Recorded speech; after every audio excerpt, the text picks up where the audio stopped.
अगर वो कलीसिया ऐसी होती, देखती अच्छा अब पतरस नहीं आया, अच्छा आज हीलिंग मीटिंग नहीं हो रही, अच्छा मैं जा रही हूँ अपनी जॉब पर, मैं अपने बिजनेस, मेरी बुआ की लड़की की शादी है, अच्छा आज हीलिंग मीटिंग नहीं हो रही, अच्छा मैं आज नहीं आ रहा हूँ, अच्छा आज डिलीवरेंस मीटिंग नहीं है, अच्छा आज नहीं चलता हूँ।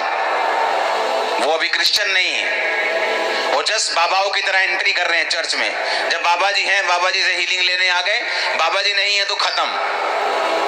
लेकिन बाइबल कहती वो कलीसिया जब परमेश्वर का दास उनके बीच में नहीं था तो लौ लगाकर परमेश्वर से प्रार्थना कर रही थी। ये कलीसिया का काम था। इसीलिए जो प्रेरितों के काम की कलीसिया है वो ज्यादा ब्लेस्ड और आशीषित थी। बहुत से लोग उस कलीसिया में से चुने जाते थे और वो भी लंगड़ों को चलाया करते थे। बहुत से लोग जो थे वो फाइनेंशियली बहुत ब्लेस्ड थे और कलीसिया में अपने मकानों दुकानों को बेचकर अपने पैसों को प्रेरितों के कामों में रखते थे और कलीसियाएं बहुत जल्दी बढ़ रही थी क्योंकि हर व्यक्ति अपने काम को, अपनी ड्यूटी को पूरी अच्छी रीति के साथ कर रहा था। और बाइबल कहती है वो कलीसिया दरिद्र नहीं थी, उसके पास पैसे की कमी नहीं थी। इमेजिन करो अगर मेरे पास एक मकान है और जब मैं कलीसिया में आया मैंने अपना मकान बेच दिया तो मैं तो फिर गरीब हो गया। तो ऐसे सब मकान बेचते जाएंगे तो सब गरीब होते जाएंगे। लेकिन बाइबल कहती है वो कलीसिया गरीब और दरिद्र नहीं थी। क्यों? क्योंकि जब उन्होंने एक मकान बोया परमेश्वर ने 2 के रास्तों को 4 के रास्तों को खोला होगा। और इस तरह से उनको समझ आता गया कि हम जितना बो रहे हैं उतना काट रहे हैं। वो ज्यादा बोते गए, प्रेयर करते गए, मिशनरी कामों के लिए प्रेयर करते गए, अपने दासों के लिए, परमेश्वर के अगुओं के लिए वो प्रेयर करते गए। उनकी प्रार्थना को परमेश्वर सुनता था। उनकी वजह से, दासों की वजह से वो बचाए गए, वो चंगे हुए, उन्होंने मिरेकल्स पाए, ब्लेसिंग ली, साल्वेशन पाई। जब दासों को जरूरत पड़ी उन्होंने प्रार्थना की, परमेश्वर अपने दूतों को भेज, अपनी सुरक्षा को भेज, दासों को छुड़ा।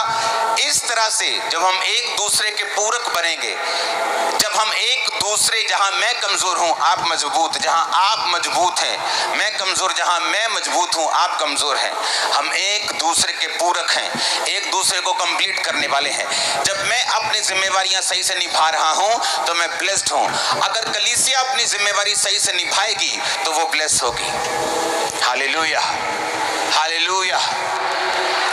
मैंने देखा है बहुत सी कलीसियाएं जो अपने पास्टर्स के दर्शनों में उनका साथ नहीं देती क्योंकि पास्टर ने बोला होता है मुझे ये कलीसिया से कुछ भी जरूरत नहीं। ऐसे बहुत सारे पास्टर्स को मैं जानता हूं। लेकिन उस कलीसिया की जिम्मेवारी ये होती है कि उस सारे मिशनरी कामों में प्रार्थना के साथ, उपवास के साथ, पैसों के साथ, ताकत के साथ, वरदानों के साथ जो भी कलीसिया के पास है वो उस मिशनरी काम के लिए, खुदाबंद की सेवकाई के लिए, किसी धर्म के प्रीच के लिए नहीं, जीसस क्राइस्ट के प्रीच के लिए, किसी धर्म को ऊंचा, किसी धर्म को नीचा करने के लिए नहीं, यीशु मसीह के नाम को फैलाने के लिए। अगर आपका कुछ भी प्रयोग नहीं हो रहा तो बाइबल कहती है आप एक सच्ची कलीसिया नहीं है, आप परमेश्वर की मर्जी को पूरा नहीं कर रहे और इसी कारण आपकी लाइफ में कंफ्यूजन है और रेस्ट की कमी है, विश्राम की कमी है।